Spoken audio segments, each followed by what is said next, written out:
قانتون والله خلقكم وما تعملون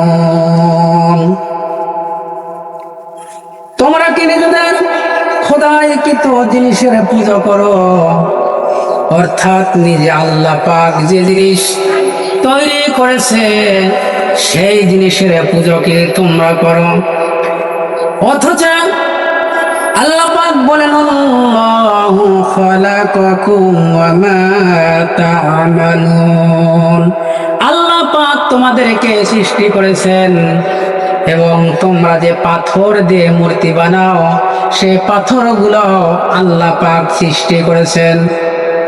অতএব মানুষেরা ওই পাথরের পূজা বাদ দাও, গাছের পূজা বাদ দাও, মানুষের পূজা বাদ দাও, একমাত্র দাসত্ব করতে হবে আল্লাহ রাব্বুল আলামিনের, অন্য কারো দাসত্ব চলবে না। সম্মানিত উপস্থিতি, তার মানে হলো আল্লাহ নবী ইব্রাহিম আলাইহিস সালামের জামানায় মানুষেরা গাছের পূজা করে, মাছের পূজা করে, তারকার পূজা করে, চন্দ্র এবং সূর্যের পূজা করে। সেই কালে মানুষেরা চন্দ্রকে নাম্মার দেব বলে আখ্যায়িত করিত, তারা নাম্মার দেব বলে মানত, ওই চন্দ্রকে পূজা করিত। তারা মনে করিত এই যে নাম্মার, এই নাম্মারের প্রধান যিনি তার নাম হলো নমরুদ। নমরুদ বলতেছে, ও আমার জনগণ, তোমরা যদি আমাকে খাবার দাও, আমার যদি পূজা করো, তাহলে ওই নাম্মার যে দেব আছে ওই দেবতারই পূজা করা হবে। নমরুদ যা বলতো মানুষেরা তাই শুনতো। আল্লাহ নবী ইব্রাহিম আলাইহিস সালাম উনি চিন্তা ভাবনা করলেন যে আল্লাহ রাব্বুল আলামিন পাথর সৃষ্টি করেছেন, গাছও সৃষ্টি করেছেন, এই সমস্ত জিনিসগুলো তো তিনি সৃষ্টি করেছেন। অতএব ওই আল্লাহর ইবাদত বন্দেগী করতে হবে। এই জন্য তিনি বলেন ওয়াল্লাহু খালাকাকুম ওয়া মা তা'মালুন, ওই আল্লাহর দাসত্ব করো, ওই আল্লাহর গোলামি করো। যখন এই কথা বলল, দেখা গেল মানুষেরা পূজা করতে লাগল। নমরুদ বলতো যে তোমরা যদি আল্লাহর পূজা করো, দেব দেবীর পূজা করো, তাহলে আমি নমরুদ, আমাকেই পূজা করো। আমাকে পূজা করলে, আমাকে খেতে দিলে তোমাদের যে দেব আছে নাম্মার দেবী পাবে। আসলে প্রকৃতপক্ষে নাম্মার দেব কিছুই খায় না, ওই মূর্তিরা কিছুই খায় না, মূর্তিগুলো কিছুই খায় না। এর মানে হলো নমরুদ ছিল তৎকালীন রাজা। নমরুদের দুইটি কারণ ছিল। এক নম্বর দিক হলো তিনি বলতো তোমরা পূজা করো এবং আমাকে সমস্ত জিনিসগুলো দাও, দিয়ে তোমাদের দেব দেবীগুলোই খাবে। দুই নম্বর হলো আমি হলাম তোমাদের খোদা, অতএব আমি যা বলবো এই জমিনে আমার আইন ছাড়া অন্য কারো আইন চলবে না। অর্থাৎ মানব রচিত আইন, এই মানব রচিত আইন তিনি তৈরি করতে চাইলেন। এই কথা যখন বললেন, আল্লাহর পয়গম্বর ইব্রাহিম আলাইহিস সালাম উনি তখন বললেন, নমরুদ, মানুষেরা তোমার পূজা করতে পারে, গাছের পূজা করতে পারে, নাম্বারের পূজা করতে পারে, কিন্তু আমি তোমাকে মানব না। এই সমস্ত পূজা যদি করো আমি তোমাকে মানব না। আমি কি করবো না? মানব না। নমরুদ বলতো না, এই দেবদেবীকে যদি দেওয়া হয়, এই দেবদেবীকে দিলেই তোমাদের সব আশা পূরণ হবে, মনের আশা পূরণ হবে। আসলে দেবদেবী কিছুই খায় না। তার বাস্তব একটা উদাহরণ ধরি, সেটা হলো আমাদের বাংলাদেশে এমন এক সময় ছিল যেই সময় গাভী যখন বাছুর দিত, ডেলিভারি করতো। ডেলিভারি করার পর ওই ছোট বাছুর যদি মারা যেত, মারা গেলে দেখা যায় যে গরু দুধ দহন করতে দেয় না, অর্থাৎ লাইথ্যালাইথি করে। লাইথ্যালাইথি যখন করে তখন ওই গাভীর মালিক চিন্তা করতেছে, আর এত টাকার গরু আমার, এই গরু যদি আমাকে দুধ ঠিক মতো দহন করতে না দেয়, লাইথ্যালাইথি করে, তাহলে আমার অনেক ক্ষতি হবে। অতএব আমি এই যে মরা বাছুর, এই মরা বাছুরটাকে ফেলে না দিয়ে মরা বাছুরের চামড়া ছিলে খড়কুটা দিয়ে সেলাই করে এরপর গরুর বাটের নিচে দেব। তাহলে গরু মনে মনে চিন্তা করবে যে আমার বাছুরই দুধ খাচ্ছে। সম্মানিত হাজির, আপনারা চিন্তা করুন, ওই বাছুর যখন ছোট অবস্থায় মারা যায়, মারা যাওয়ার পর এবার মানুষেরা বাছুরের চামড়া ছিলে, মরা বাছুরের চামড়া ছিলে খড় কুটা দিয়ে সেলাই করে কৃত্রিম একটা বাছুর বানায়। বানানোর পর এরপর গরু যখন দহনের সময় হয়, দুধ দহন করার সময় আসে, তখন বাছুরটাকে নিচে দেয়।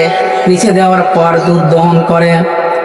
গাভী মনে করে আমার বাছুর আমার দুধ খাচ্ছে, কিন্তু আসলে মালিক কিন্তু কি করতেছে? মালিক বাছুরের নাম নিয়ে সমস্ত দুধটুকে মালিক খাচ্ছে, সমস্ত দুধটুকে মালিক খাচ্ছে। আল্লাহ নবী ইব্রাহিম আলাইহিস সালাম মনে মনে চিন্তা করলেন যে দেবদেবীর নাম নিয়ে নমরুদ সমাজটাকে, দেশটাকে এইভাবে চুষে চুষে খাচ্ছে। আল্লাহ নবী ইব্রাহিম আলাইহিস সালাম বললেন, নমরুদ, দুনিয়ার সবাই তোমাকে মানতে পারে, আমি ইব্রাহিম তোমার কথা আমি মানব না। যখন এই কথা বললেন তখন নমরুদ মনে মনে চিন্তা করলেন যে তো আমাদের বাইরে, আমাদের কি, আমাদের বাইরে এ তো দেখতেছি ভিন্ন জাতি, একাই 100 নাকি বলে, একাই 100। গোটা দুনিয়ার মানুষ, তাম দুনিয়ার মানুষ হলো এক। আল্লাহ নবী ইব্রাহিম আলাইহিস সালাম উনি একাই 100, উনি কাউকে আর পরোয়া করলেন না।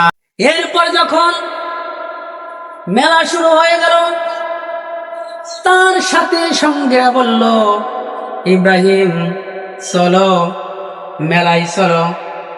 ইব্রাহিম আলাইহিস সালাম বললেন, আনা সাকিম, আমি অসুস্থ, আমি মেলায় যাব না।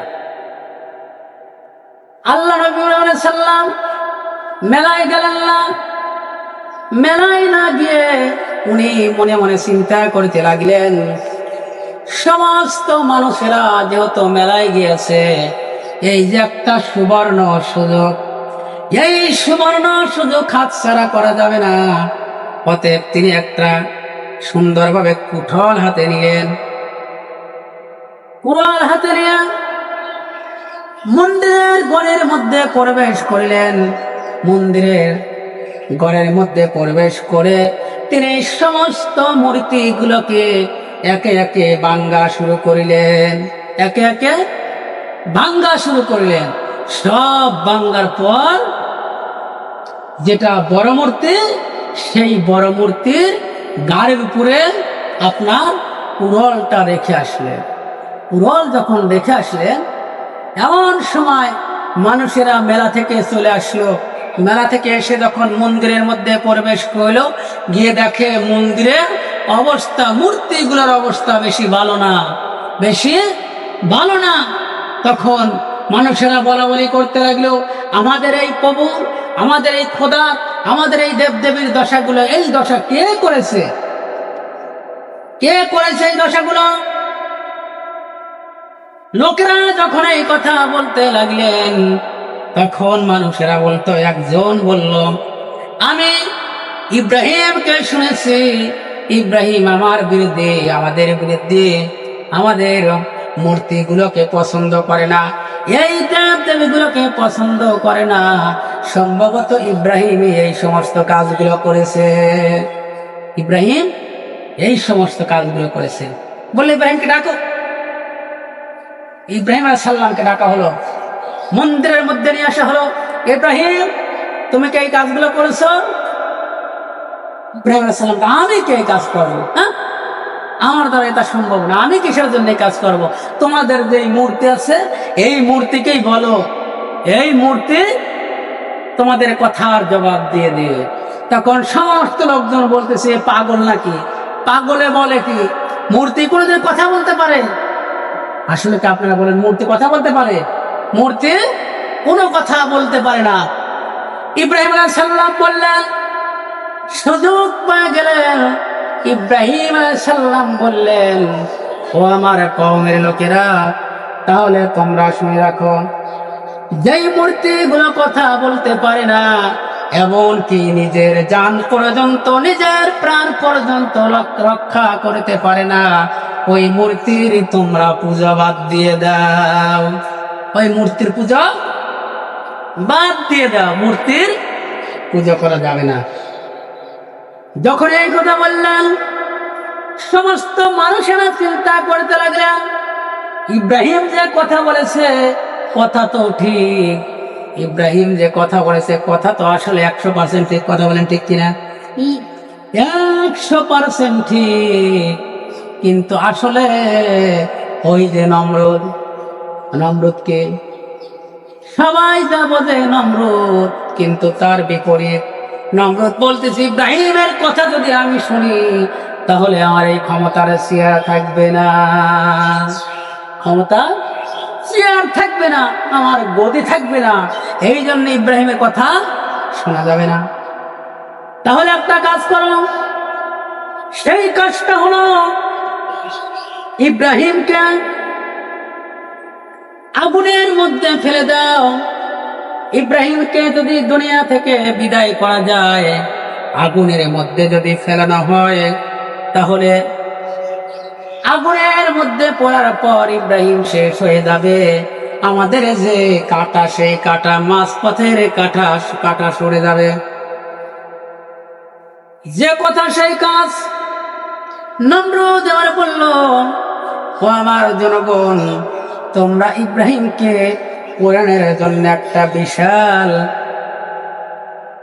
চরক বানাও। এই চরক থেকে আগুনের মধ্যে ইব্রাহিমকে ফেলে দেওয়া হবে। আমার ভাইরা, আমার বন্ধুরা, যখন এই কথা বলা হলো, ইব্রাহিম আলাইহিস সালাম যদি ইচ্ছা করিতেন, ইব্রাহিম আলাইহিস সালাম যদি বলতেন, নমরুদ আমি তোমার কাছে সারেন্ডার হয়ে গেলাম, মাথা নত করিলাম, তোমার কাছে আত্মসমর্পণ করিলাম, আমাকে আগুনে দিও না, আমাকে আগুনে দিও না, তোমার কথার সাথে আমি একমত। কিন্তু ইব্রাহিম আলাইহিস সালাম কি নমরুদের কাছে আত্মসমর্পণ করেছে? নমরুদের কাছে আত্মসমর্পণ করে নাই। ইব্রাহিম আলাইহিস সালাম জানেন যেই নমরুদ হলো জালিম, ওই জালিমের কাছে আমি কখনো সারেন্ডার হব না, আত্মসমর্পণ করব না।